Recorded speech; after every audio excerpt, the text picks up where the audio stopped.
இன்றைய தினத்தினுடைய ஆன்மீக தகவலாக நம்ம என்ன பார்க்க போறோம் சொல்லி பார்த்தோம்னா, ஒவ்வொரு ஞாயிற்றுக்கிழமை நாளுமே நம்ம கதை நேரம் அப்படிங்கிறத பார்த்துட்டு வரோம் இல்லையா?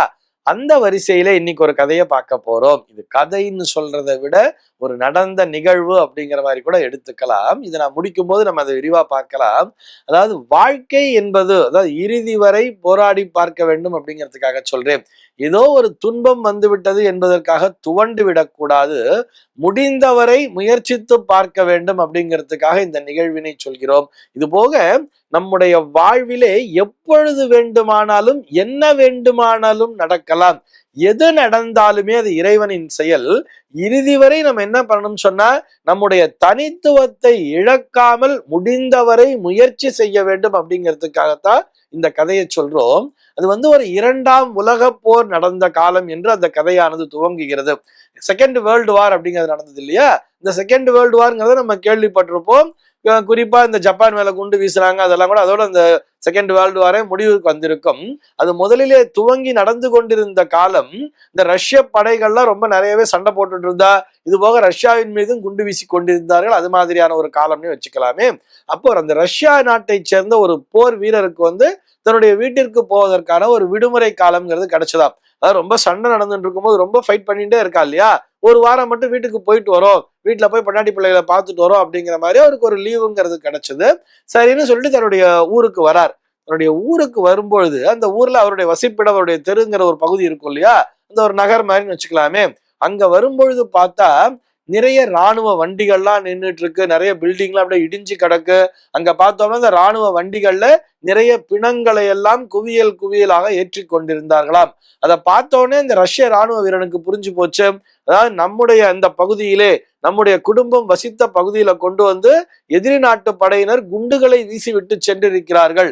இந்த குண்டு வீச்சின் காரணமாகத்தான் இத்தனை பேர் இறந்து கிடக்காங்க அப்படின்னு சொல்லிட்டு அந்த பிணங்களை எல்லாம் அப்படியே பார்த்துக்கிட்டே தன்னுடைய வீட்டை நோக்கி நடக்கிறானாம். அப்ப நடக்கும் போது பார்த்தா ஒரு வண்டியில குவியலா பிணங்கள் கிடக்கிறது. அங்கே ஒரு பெண்மணியினுடைய கால்களானது தெரிகிறது.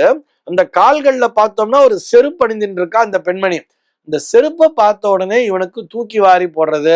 ஏன்னு சொன்னா, இவன் அந்த செருப்பினை தன்னுடைய மனைவிக்கு பரிசளித்த ஞாபகம் இவனுக்கு நன்றாகவே இருக்கிறது.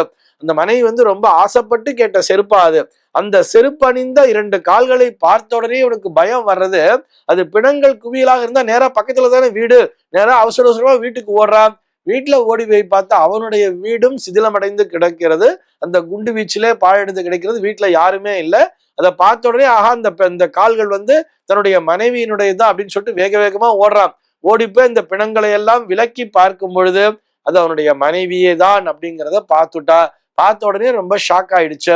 இருந்தாலும் என்ன பண்ணானா, அங்க இருக்கக்கூடிய அந்த ராணுவ அதிகாரிகள்லாம் வண்டியில பிணங்களை ஏற்றிட்டு இருக்காங்க இல்லையா, அவங்க கிட்ட எல்லாம் சொன்னானா, என்னுடைய மனைவி இவளை அந்த பொதுவான கல்லறையிலே புதைக்க நான் விரும்பவில்லை.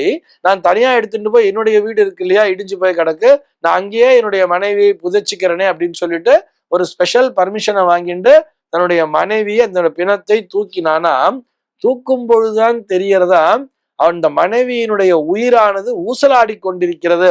அவள் இன்னும் இறக்கவில்லை என்பதை புரிந்து கொண்டானாம். அப்படி தூக்கின உடனே தெரிஞ்சு போச்சு, ஆகா தன்னுடைய மனைவி அப்படின்னு ஒரு சத்தம் கேட்கும் தெரியுமா? டக்குன்னு ஒரு மூச்சு காற்று வந்த உடனேயே ஆகா தன்னுடைய மனைவி இன்னும் இறக்கவில்லைன்னு சொல்லிட்டு பரபரன்னு தூக்கிட்டு ஓடுறான். பக்கத்தில் இருக்கக்கூடிய அந்த மருத்துவர்களை வைத்து முதலுதவி செய்து கொண்டு அடுத்த ஆஸ்பத்திரிக்கு கூட்டு போய் வச்சு எப்படியோ போராடி, முடிந்தவரை போராடி அந்த பெண்மணியை காப்பாற்றி விட்டானாம் அவனுடைய கணவன். சிறிது நாட்கள் கழித்து அந்த பெண்மணியானவள், கொஞ்சம் வருடங்கள்லாம் கழித்து அந்த பெண்மணி கர்ப்பம் தரித்தாளாம். அவளுக்கு உதித்த குழந்தை யார் தெரியுமா? அவர்தான் விளாடிமிர் புட்டின் அப்படின்னு சொல்லி அந்த கதையானது முடிவடைகிறது. யார் அந்த விளாடிமிர் புட்டின் சொல்லி பார்த்தோம்னா, இன்றைய ரஷ்ய ஜனாதிபதி தானே, தற்போதைய ரஷ்ய ஜனாதிபதி தான் இந்த விளாடிமிர் புட்டின். இந்த கதையை நானாக சொல்லவில்லை. இந்த கதையை எழுதுறது யார் தெரியுமா? Hillary Clinton. நம்ம எல்லாருக்குமே கிளின்டன் தெரியும் தானே. அமெரிக்க முன்னாள் ஜனாதிபதியான இந்த கிளின்டனினுடைய மனைவி அந்த ஹிலாரி கிளின்டன் எழுதிய ஹார்ட் சாய்ஸஸ் அப்படின்னு இந்த புக்கு, அந்த புக்கு நேம் சொல்றேன், ஹார்ட் சாய்ஸஸ். அதாவது கிடைத்தற்கரிய வாய்ப்புகள் அப்படின்னு கூட எடுத்துக்கலாம். அந்த அரிய வாய்ப்புகள், ஹார்ட் சாய்ஸஸ் அப்படிங்கிற ஒரு புஸ்தகத்துலதான் இந்த கதையை அந்த அம்மா எழுதியிருக்கா. இது கதை அல்ல, நிகழ்வு தானே.